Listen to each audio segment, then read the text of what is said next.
Auto চালকের ডায়েরিতে যাত্রীদের কাহিনী। ১ ভদ্রযাত্রী। সকাল সকাল এক ভদ্রলোক অটোতে উঠলেন। যাত্রী: আসসালামু আলাইকুম ভাই, কেমন আছেন? মনে মনে ভাবলাম, আজকের দিনটা বোধহয় ভালো যাবে। যাত্রাপথে তিনি শহরের রাস্তাঘাট নিয়ে গল্প করলেন। বললেন, ভাই, আপনার গরমে কষ্ট হয় না? নামার সময় ভাড়া দিলেন, সাথে বললেন, ভাই, বাকিটা রাখেন, চা খাবেন। এমন যাত্রী পেলে মনে হয় মানুষ এখনো ভালো আছে। ২ তাড়াহুড়া করা যাত্রী। একদিন এক ভদ্রমহিলা উঠেই বললেন, ভাই, তাড়াতাড়ি চালান, আমার বাচ্চার স্কুল বাস চলে যাবে। আমি তো চেষ্টা করলাম উড়ন্ত গতিতে চালাতে, কিন্তু সিগন্যালে দাঁড়াতেই বললেন, ওহ ভাই, এটা কি এমন সময় দাঁড়ানোর জায়গা? পথে মোবাইল কানে বারবার বলছেন, হ্যাঁ আসছি আসছি।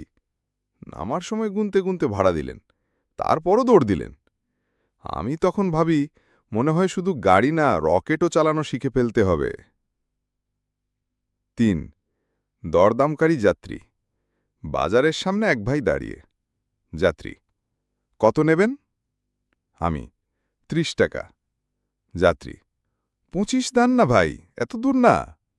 আমি বললাম, ভাই, তেলও দরদামে কিনতে পারতাম যদি। তাও উঠলেন, কিন্তু নামার সময় আবার বললেন, ভাই, ৫ টাকা রাখেন, সামনের দোকান থেকে চা খান। ভাবি, এই দরদাম ভাইরা বোধহয় বাজারে পেঁয়াজ কিনতেও এইভাবেই দরদাম করেন।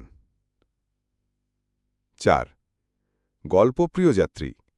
একদিন এক চাচা উঠলেন, পথে শুরু করলেন গল্প।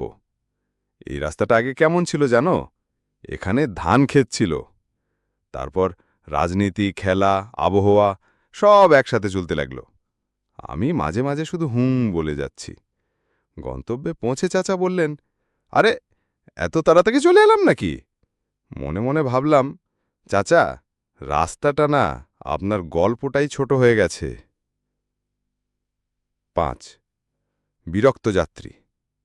গরমের দিনে এক ভাই উঠলেন। প্রথমেই বললেন, আহ, কি গরম। জ্যামে পড়লে বললেন, এই রাস্তায় সব সময় জ্যাম, বিরক্ত লাগছে। হর্ন বাজালে বলেন, ভাই, বাজাবেন না। চুপচাপ চালিয়ে গেলাম। ভাবলাম, ভাইয়ের জীবনে হয়তো এখন কুলার মুড অফ হয়ে আছে। ৬ সহানুভূতিশীল যাত্রী। বিকেলে এক ভাই উঠলেন। জ্যামে গাড়ি থামলেই বলতেন, ভাই, গরম লাগছে, পানি খাবেন? তিনি একটা ঠান্ডা পানি কিনে দিলেন। বললেন, ভাই, আপনার কাজটা কষ্টের, আল্লাহ আপনাকে ভালো রাখুক। এমন কথা শুনে মনে হয় দিন শেষে কষ্টের দাম মিলে গেছে। ৭ সমস্যাজনক যাত্রী। রাতের দিকে এক ভাই উঠলেন। গন্তব্যে পৌঁছে বললেন, ভাই, খুচরা নাই, কাল দিয়ে দিব। আমি বললাম, ভাই, কাল যদি আমি আপনাকে পাই? হেসে চলে গেলেন। আমি তখন ভাবলাম, এমন যাত্রীদের জন্য বোধহয় অটোতে বিকাশ লাগানো দরকার।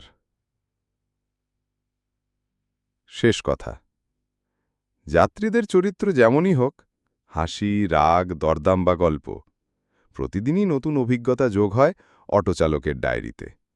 এটাই আমার জীবনের আসল গল্প।